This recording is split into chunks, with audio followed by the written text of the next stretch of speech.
Alright, so all you need for this trick is just a deck cards. Doesn't matter what deck cards you use. Any deck's fine. I'm just going to use this deck. And so let's go on to the first step of this trick. And so the first step of this trick is that you're going to need to know what the bottom card is, because this is the card that's going to help you figure out what card your player chooses.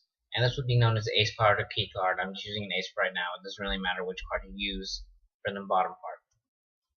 Alright, so that's step one. Alright, so the second step to this trick is that you're going to need your person, whoever's doing this with you, to pick a card. Doesn't matter which card he chooses. Alright, so he picks the card, and it's this card.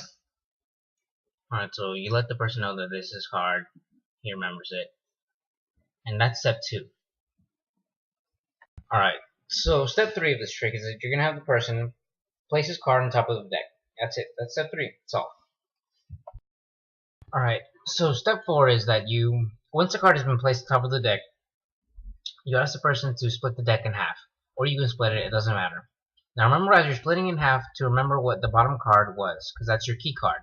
So remember that the ace was the key card. And once you place the card on top of the deck, once you split the deck in half, you'll know that the card he chose is right next to the key card. And that's going to be how you find his card. And that's step four.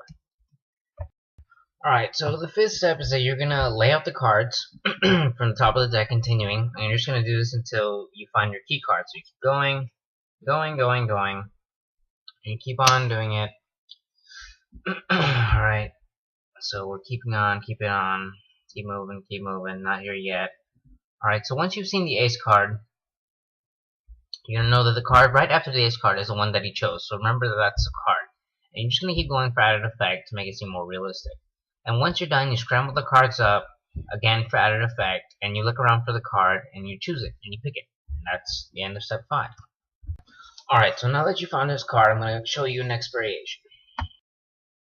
Alright, so there's another variation to this card trick where you lay them all out and pretend that you're using like a spiritual force, energy force to locate the card.